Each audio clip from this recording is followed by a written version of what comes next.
जहाँ जिनकी तजल्ली से उजाला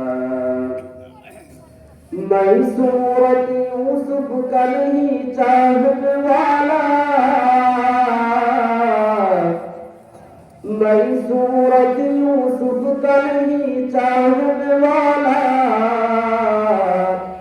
मैं का इसके मानिंद नहीं आशिक लैला मैं का इसके मानिंद नहीं आशिक लैला। अल्हम्दुलिल्लाह, अल्लाह ताआला दरबाরে লাখো কোটি শুকরিয়া যে মহান আল্লাহ তাআলা আমাদেরকে আজকের এই বিশাল তাফসীরুল কোরআন মাহফিলে বসে কিছু কথা বলা এবং শোনার তৌফিক দান করেছেন। এই জন্য সকলে দিল থেকে শুকরিয়া আদায় করি, সকলে বলি আলহামদুলিল্লাহ। একবার দুরূদ ও সালাম পাঠ করে বিশ্ব মানবতার মুক্তির দিশারি সাইয়্যিদুল কওনাইন খাতামুন নবিয়্যিন রাহমাতুল লিল আলামিন হযরত মুহাম্মদ মুস্তাফা সাল্লাল্লাহু আলাইহি ওয়াসাল্লাম। মেরে মুহতারাম, লম্বা কথা নয়, সংক্ষিপ্ত কথা। খুতবার মধ্যে যে আয়াতে কারিমা তেলাওয়াত করা হয়েছে, এই আয়াতের মধ্যে অনেক গুরুত্বপূর্ণ কিছু কথা আছে। এই আয়াতের মধ্যে আল্লাহ রাব্বুল আলামিন বলতেছেন, ইয়া আইয়ুহাল্লাযীনা আমানু তাকুল্লাহ ওয়া কুলু কওলান সাদীদা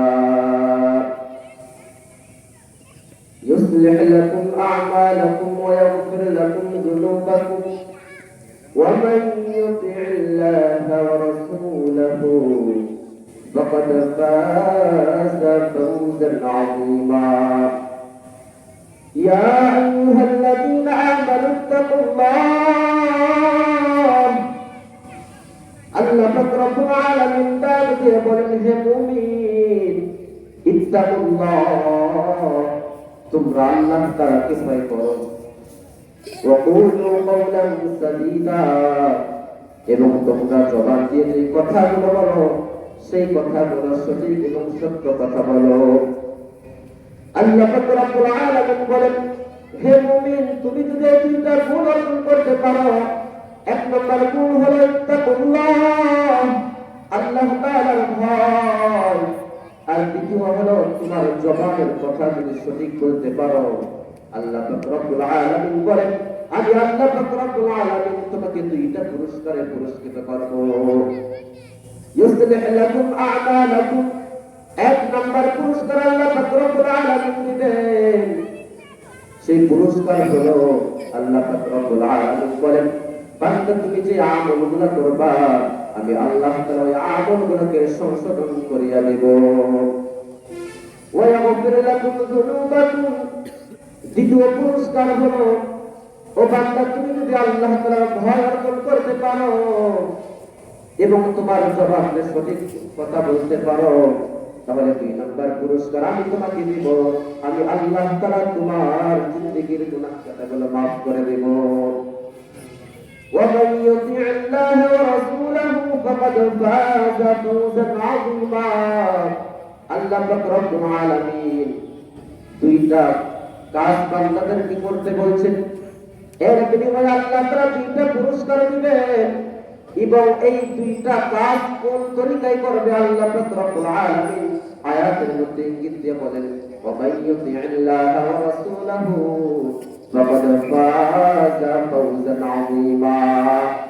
ও বান্দা, তুমি যদি আল্লাহ এবং আল্লাহর রাসূলের তরিকায় তোমার নিজের জীবনকে পরিচালিত করতে পারো, তাহলে দেখবা তোমার মধ্যে ইত্তাকুল্লাহ, আল্লাহ তাআলার ভয় এবং তোমার জবানের কথাগুলো সঠিক কথা তুমি বলতে পারবা।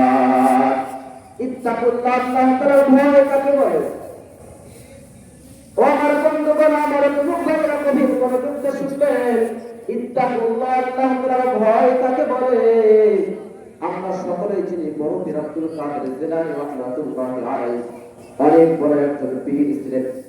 একদিন হঠাৎ করে রাস্তা দিয়ে যাইতেছেন, ওই বড় পীর আব্দুল কাদের জিলানী রাহমাতুল্লাহি আলাইহির সামনে একটা পুকুর পড়ে গেল।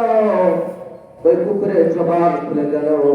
পুকুর বড় পীর আব্দুল কাদের জিলানীকে জিজ্ঞাসা করে, ও বড় পীর আব্দুল কাদের জিলানী, তোমাকে সবাই বড় পীর বলে মানে, তুমি আজকে আমার একটা প্রশ্নের উত্তর দিয়া তারপরে তুমি আমার সামনে থেকে চলে যাবা। বড় পীর আব্দুল কাদের জিলানী রাহমাতুল্লাহি আলাইহি অবাক হয়ে গেলেন, বলে আমার সাথে কুকুর কথা বলতেছে, তো আমাকে প্রশ্ন করতেছে। মেরে মোহতারাম মুস্তান বুজুর্গ, বড় পীর আব্দুল কাদের জিলানী রাহমাতুল্লাহি আলাইহি কুকুরের কথা শুনে অবাক হয়ে গেলেন।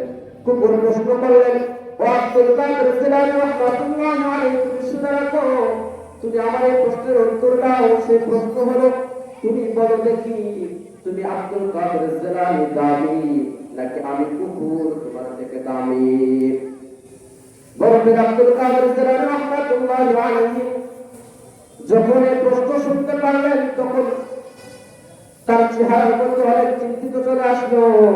সে ভাবতে লাগলো, বলে কুকুর আমাকে প্রশ্ন করছে, আমি নিজে দামি নাকি আমার থেকে কুকুর বেশি দামি? এই প্রশ্ন করার সঙ্গে সঙ্গে অবাক হয়ে গেলেন। বড় পীর আব্দুল কাদের জিলানী রাহমাতুল্লাহি আলাইহির মধ্যে তাকওয়া কেমন ছিল! তিনি ওই সময় মুরাকাবার মধ্যে ঢুকে কুকুরের জবাব দিয়ে বললেন, হে কুকুর, তুমি শুনে রাখো, আমি আব্দুল কাদের জিলানী তোমার থেকে দামি না।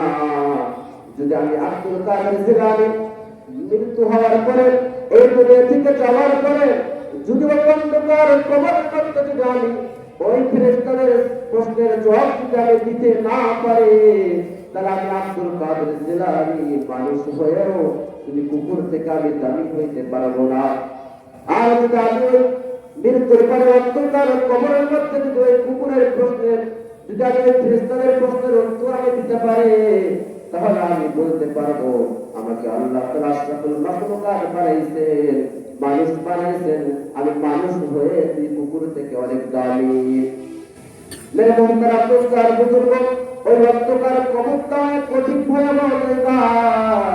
যদি কোনো বেনামাজি ব্যক্তি ওই অন্ধকার কবরে চলে যায়, ওই অন্ধকার কবরের মধ্যে একটা নয়, দুইটা নয়, 70 থেকে 99টা সাপ তার অন্ধকার কবরের মধ্যে চলে আসবে।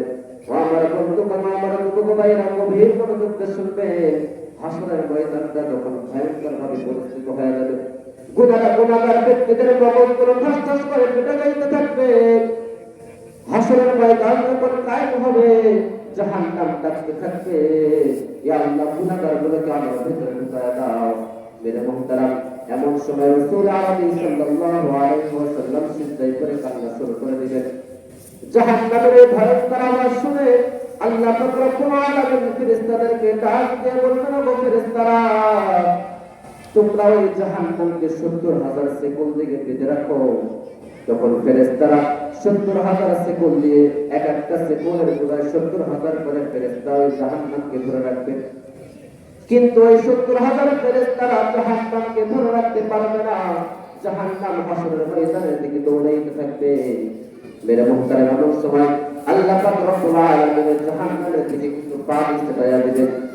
পানি ছিটাইয়া দেওয়ার কারণে জাহান্নাম পেছনের দিকে দৌড়াইতে থাকবে। ফেরেশতারা জিজ্ঞাসা করবে, ওগো আল্লাহ, যে জাহান্নামকে আমরা 70,000 ফেরেশতারা এক একটা সেকেন্ডের গোড়ায় 70,000 ফেরেশতা করে আমরা যে জাহান্নামকে ধরে রাখতে পারলাম না, আর সামান্য পানি দেওয়ার কারণে জাহান্নাম পেছনের দিকে দৌড়াইতেছে। এই থেকে আবে হায়াতের পানি নাকি জমজমের পানি নাকি হাউজে কাউসারের পানি? আল্লাহ পাক রব্বুল আলামিন ডাক দিয়ে বলেন, ও ফেরেশতারা, তোমরা শুনিয়ে রাখো, এইটা হাউজে কাউসারের পানিও না, এইটা আবে হায়াতের পানিও না, এইটা জমজমের পানিও না, এইটা হলো দুনিয়ার মধ্যে আমার গুনাহগার বান্দাদের চোখের পানি। তারা যখন গুনাহ করার পরে তওবা করে চোখের পানি ফেলায় যখন আমার কাছে ফিরে আসছে, তো এই গুনাহগার বান্দাদের চোখের পানিগুলো, ওই চোখের পানিগুলোকে আমি সংরক্ষণ করে রেখেছিলাম। আজকে এই চোখের পানি দেওয়ার কারণে জাহান্নাম পেছনের দিকে দৌড়াইতেছে।